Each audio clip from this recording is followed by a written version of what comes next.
ओम श्री गणेशाय नम नमस्कार बंधुगण आपण मानकु आम यूट्यूब चैनल को बहुत बहुत स्वागत।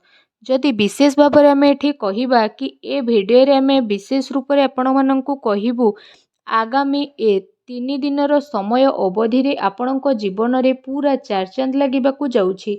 आपणक पई जदि विशेष भाव में कहिबु किपरि ए समय रहिबो केउ सब जिनिस रे आपणक विशेष रूप से फायदा मिलिबो केउ सबु जिनिसरे आपनको सावधानता रखिबाकु पड़िबो आपणकर लव लाइफ क्यारियर किपरि रहिबो बिजनेस व्यापार किपरि रहिबो एवं स्वास्थ्यर किछि महत्वपूर्ण इनफॉरमेशन मध्ये आमे आपण माननकु भिडियो रे देबु। आ भिडियो शेष रे आमे किछि उपाय विषय रे मध्ये कहिबु जहा द्वारा आपण ए समय अवधि को आहुरी अधिक भल और मंगलदायक करि परिबे। आगो को वीडियो आरंभ करबा पूर्वरु आमर आपनकु रिक्वेस्ट कि जदि आपण हमर ए चैनल नुआ आछंती चैनल को सब्सक्राइब करंतु सांगरे नोटिफिकेशन बेल को मध्य ऑन करि दियंतु जहा द्वारा समय समय रे सह नुआ नुआ वीडियो रो नोटिफिकेशन आपण माननकु सर्वप्रथमे पहुंची जिवो। तो आसंतु जानिबा किपरि रहिबो आपणक पई विशेष भाबरे ए 3 दिनर स्थिति। जदि विशेष भाव में कहबा कि सबुठारु प्रथमे कि कौन आपणक पई ए दिन रे विशेष रूप से पॉजिटिव रहिबा पई जाउछि। जदि आमे विशेष भाव में कहबा जदि आपण व्यवसाय करूछंती किंबा जदि आपण चाकरी कोठी करूछंती तो निवेश पई मध्य आपणको भल अवसर प्राप्त होई जिवो। यह आपणकर आर्थिक निवेश पई बहुत ही भल रहिबो जहा द्वारा आपणको आर्थिक लाभ प्राप्त हेबार बहुत भल अवसर प्राप्त मध्य होई जिवो। भाग्य भल साथ देव काम कार्य रे भल सफलता मध्य आपणको प्राप्त होई जिवो। ता सहित चल अचल संपत्ति दृष्टि निवेश करिबा आपणक पई विशेष रूप से बहुत ही भल साब्यस्त हेबो। सेथिपई समय आउ परिस्थिति को देखि निवेशर मध्य अवसर बा तलासी आपण नहीं जातु जहा द्वारा आपणको सफलता निहाती प्राप्त हेबो। आउ आर्थिक स्थिति मध्य आपणकर काफी मजबूत होई जिवो। ता सहित कोनोसी अप्रत्याशित आय बा शायद कौनसी प्रोब्लेम रे आपण फसी पारंती ए आयर भल भाव में प्रयोग करंतु जहा द्वारा कौनसी यात्रा बा एमिति किछि गतिविधि रे जोठी आपणकर उद्देश्य अस्पष्ट रहिबो विचार को लोक माननको कुहंतु जहा आपणक दिमाग रे रहिछि। सेथिपई जरूर भाव में रिसर्च करंतु निज आखपाखर लोकंक सह मिसंतु निजर वरिष्ठों को प्रभावित करने पाई शब्दर निपुणतार प्रयोग मध्य करंतु निजर क्यारियर को बढ़ेबा आउ किछि पैसा भरा योजना बा रणनीति बनैबा पाई यह गोटे शानदार समय रहिबो। आपणकर साथी एवं सहयोगी एबे आपणकर स्थिति को जानिबे रचनात्मक कार्य प्रति मध्य आपणकर विशेष रूप से रुचि बढ़िबो। ए अवसर अवश्य लाभ उठांतु नुआ भाव में काम करिबार मौका को हाथ जीवाकू दियंतु नहीं। निजर रचनात्मकता द्वारा निजर घर को खूबसूरत बनै पारिबे। निजर कार्य क्षमतार अन्य को आपण विशेष भाव में प्रभावित करिबे। कार्य क्षेत्र में लाभर विशेष जोग रही आकस्मिक धन लाभ मध्य समय आपनको विशेष रूप से होई पारे। आसंतु जानिबा आपनको पई कोन नेगेटिव रहिबो। घरोई समस्या को दूर मध्य करिबे अन्यथा प्रोब्लेम आसीपारे निज कथार भरोसा करंतु घर परिवार सदस्यों उपरे भरोसा करंतु कौनसी अन्य व्यक्ति उपरे आदु भरोसा करंतु नहीं। अनावश्यक प्रोब्लेम उपजिबो। यह सहित पारिवारिक स्थिति आपणकर चिंतापूर्ण रहिबो जहा द्वारा घरे टिके छोट मोट प्रोब्लेम होई पारे। सेथिपई घर और परिवार रे आपसिक सामंजस्य बनै रखिबा पई चेष्टा करंतु जणे आउ जनक उपरे भरोसा करिकी सबु काम को करंतु निजर दायित्व को निभेइबार पूर्ण प्रयास करिकी आपण माता पितांकर संबंध को मधुर बनै रखिबा पई चेष्टा करंतु।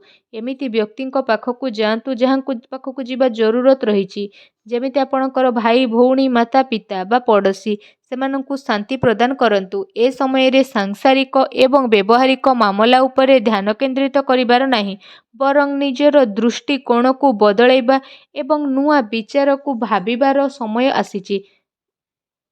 बहुत सारा लोक आपण को नेकी आग को बढ़िबे एहा द्वारा अधिकतर समय मल्टीटास्किंग रे रहिबो बा से सबु की करंतु जहा आपण करूछंती आ आपण को शीघ्र ही सफलता मिलिबो। किछि नुकसान मध्य आपण को ए समय रे मिली पारे जहा आपण को परिवार को प्रभावित करिवो। आपण विचलित मध्य होई जिवे कार्यभार रो अधिकता कारणरू जरूरी कार्य को आपण समय रे सह पूरा करि परिबे नाही। सेथिपई क्रोधर अधिकता मध्य रहिबो। ନକାରାତ୍ମକ ବିଚାର ଠାରୁ ଦୂରେଇ ରୁହନ୍ତୁ ଏବଂ ଅଧିକାରୀଙ୍କ ଠାରୁ ବାଦ ବିବାଦ କରିବା ଠାରୁ ଦୂରେଇ ରୁହନ୍ତୁ। ଏହା ଆପଣଙ୍କ ପାଇଁ ଭଲ ରହିବ। ଆସନ୍ତୁ ଜାଣିବା ଏ ଟାଇମ୍ରେ ଆପଣଙ୍କର ଲଭ୍ ଲାଇଫ୍ କିପରି ରହିବ। ଆପଣଙ୍କୁ ଆପଣଙ୍କର ପ୍ରେମ ଜୀବନରେ ସମ୍ଭାଳିକି ଚାଲିବାର ଆବଶ୍ୟକତା ରହିଛି। କାରଣ ଛୋଟ ମୋଟ କଥା ବି ବଡ଼ ହୋଇପାରେ ଆଉ ତାର ପ୍ରଭାବ ଆପଣଙ୍କର ପ୍ରେମ ଜୀବନରେ ନକାରାତ୍ମକ ରୂପରେ ମଧ୍ୟ ଆସିପାରେ।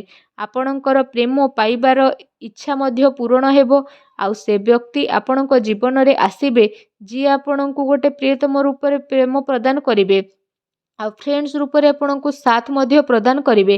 ଏ ଟାଇମ୍ ଆପଣଙ୍କ ଲଭ୍ ଲାଇଫ୍ ପାଇଁ ବହୁତ ହି ଶାନଦାର ଆଉ ବହୁତ ହି ବେଷ୍ଟ ରହିବ। ପ୍ରତିଟି ସ୍ଥିତିରେ ନୂଆ ନୂଆ ମୌକା ଆପଣଙ୍କୁ କହିବାକୁ ଗଲେ ପ୍ରାପ୍ତ ହେବା ପାଇଁ ଯାଉଛି। ଏ ଦିନର ଆପଣଙ୍କୁ ଅବଶ୍ୟ ହିଁ ଲାଭ ଉଠେଇବାର ରହିଛି। ଯଦି କହିବା ଆପଣଙ୍କର ବ୍ୟବସାୟ କ୍ୟାରିୟର ବିଷୟରେ ତ ବିଶେଷ ଭାବରେ ବ୍ୟବସାୟ ଗତିବିଧି ଆପଣଙ୍କର ସଫଳ ହେବ।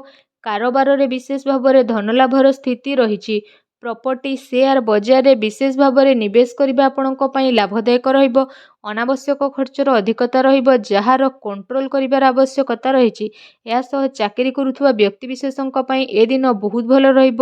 ବିଦ୍ୟାର୍ଥୀଙ୍କ ପାଇଁ ଟାଇମିଂ ମିଲାଜୁଲା ରହିବା ପାଇଁ ଯାଉଛି। ତ ଯଦି କହିବା ଆପଣଙ୍କ ପାଇଁ ବିଶେଷ ଭାବରେ ବ୍ୟାପାର ସମ୍ବନ୍ଧିତ କୌଣସି ଯାତ୍ରାରେ ଯିବାର ଯୋଗ ବନୁଛି। କୋର୍ଟ କଚେରୀ ସମ୍ବନ୍ଧିତ କୌଣସି ଭଲ ଖୁସି ଖବର ମଧ୍ୟ ଆପଣଙ୍କୁ ପ୍ରାପ୍ତ ହୋଇପାରେ। ଏହା ସହିତ ଯଦି କହିବା ଯେଉଁ ଲୋକମାନେ ସରକାରୀ କ୍ଷେତ୍ରରେ ଚାକିରି କରୁଛନ୍ତି ତ ସେମାନଙ୍କୁ ଶୀଘ୍ର ହିଁ ସରକାରୀ ସୁଖ ପ୍ରାପ୍ତ ହେବ। ଆପଣଙ୍କର ଆମଦାନୀରେ ବହୁତ ଭଲ ବୃଦ୍ଧି ମଧ୍ୟ ଆଗକୁ ଆସୁଥିବା ଟାଇମ୍ରେ ଦେଖିବା ପାଇଁ ମିଳିବ। ତା ସହିତ ସମୟ ଆପଣଙ୍କ କ୍ୟାରିୟର ପାଇଁ ବହୁତ ହି ଅନୁକୂଳ ରହିବ ଆଉ ଆପଣଙ୍କୁ ସରକାରୀ କ୍ଷେତ୍ରରେ କାଫି ଫାଇଦା ମଧ୍ୟ ହେବ।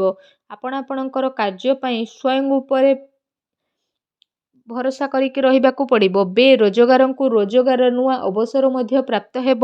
ବ୍ୟାପାର ଧନ୍ଦାରେ ବହୁତ ଭଲ ଲାଭ ମିଳିବାର ସମ୍ଭାବନା ରହିଛି। କିନ୍ତୁ ଅନାବଶ୍ୟକ ଖର୍ଚ୍ଚର ଯେହେତୁ ଅଧିକତା ରହିବ ତେଣୁ ଟିକେ ସାବଧାନ ରୁହନ୍ତୁ। ଯଦି କହିବା ଏ ସମୟରେ ଆପଣଙ୍କ ସ୍ୱାସ୍ଥ୍ୟ କିପରି ରହିବ ତ ସ୍ୱାସ୍ଥ୍ୟରେ କୌଣସି ପ୍ରକାରର ସ୍ୱାସ୍ଥ୍ୟ ରିଲେଟେଡ୍ ଗମ୍ଭୀର ସମସ୍ୟାର ସାମ୍ନା କରିବା ପାଇଁ ବିଶେଷ ରୂପରେ ପଡ଼ିପାରେ। ସେଥିପାଇଁ କୌଣସି ପ୍ରକାରର ସ୍ୱାସ୍ଥ୍ୟ ସମ୍ବନ୍ଧିତ ସମସ୍ୟା ଉତ୍ପନ୍ନ ହେବା ଦ୍ୱାରା ସମୟ ପୂର୍ବରୁ ଉପଚାର କରିବାର ବହୁତ ଭଲ ଆବଶ୍ୟକତା ରହିଛି। ଯାହାଦ୍ୱାରା ସମୟ ଥାଉ ଥାଉ କୌଣସି ବି ବଡ଼ ପ୍ରୋବ୍ଲେମରୁ ଆପଣ ବାହାରକୁ ବାହାରି ପାରିବେ। ସାବଧାନ ରୁହନ୍ତୁ। ଏଥିପାଇଁ ଆପଣ ନିଜର ଖାଦ୍ୟପେୟ ଉପରେ ବିଶେଷ ଧ୍ୟାନ ଦିଅନ୍ତୁ। ତା ସହିତ ନିଜ ସ୍ୱାସ୍ଥ୍ୟକୁ ଆହୁରି ଅଧିକ ଭଲ ରଖିବା ପାଇଁ ଆପଣ ପ୍ରତ୍ୟେକ ଦିନ ଯୋଗ କରନ୍ତୁ, ବ୍ୟାୟାମ କରନ୍ତୁ ଏବଂ ସୁସ୍ଥ ରୁହନ୍ତୁ। ଆସନ୍ତୁ ଜାଣିବା ଆପଣଙ୍କ ପାଇଁ କ'ଣ ବିଶେଷ ଉପାୟ ରହିଛି। ଯଦି ବିଶେଷ ଉପାୟ ବିଷୟରେ କହିବା ସ୍ନାନ ଆଦି ଆପଣ କରିସାରିବା ପରେ ବିଶେଷ ଭାବରେ ବହୁତ ହିଁ ପ୍ରେମ ପୂର୍ବକ ସାବୁଦାନାର କ୍ଷୀରି ବନାନ୍ତୁ ଆଉ ସେ କ୍ଷୀରିରେ ଆପଣ ଚିନି ବଦଳରେ ମିଶ୍ରି ମିଶାନ୍ତୁ। ଯେବେ ଏ କ୍ଷୀରିଟି ପ୍ରସ୍ତୁତ ହୋଇଯିବ ସେଥିରେ ଆପଣ ଅଳ୍ପ ଟିକେ କେଶର ପକାନ୍ତୁ ଆଉ ତାପରେ ଆପଣ ସେ କ୍ଷୀରିଟିକୁ ନେଇ ସବୁଠାରୁ ପ୍ରଥମେ ମା ଲକ୍ଷ୍ମୀଙ୍କୁ ଭୋଗ ଲଗାନ୍ତୁ। ଏହାପରେ ଆପଣ ସେ କ୍ଷୀରିକୁ ମା ଲକ୍ଷ୍ମୀଙ୍କ ଆଗରେ ରଖିକି ଘର ପରିବାରରେ ବାଣ୍ଟି ଦିଅନ୍ତୁ। ଏପରି କରିବା ଦ୍ୱାରା ମା ଲକ୍ଷ୍ମୀ ବହୁତ ଅଧିକ ପ୍ରସନ୍ନ ହେବେ ଏବଂ ଆପଣଙ୍କର ସବୁ କଷ୍ଟକୁ ଦୂର କରିବେ। ଯାହା ବି ଆପଣଙ୍କ ଜୀବନରେ ପ୍ରୋବ୍ଲେମ୍ ଚାଲିଛି ସବୁ ଦୂର ହେବ। ଭିଡ଼ିଓଟି କେମିତି ଲାଗିଲା କମେଣ୍ଟ କରିକି ଜଣାଇବେ। ଚ୍ୟାନେଲରେ ନ ଆସିଥିଲେ ଚ୍ୟାନେଲକୁ ସବସ୍କ୍ରାଇବ୍ କରିବେ। ଧନ୍ୟବାଦ।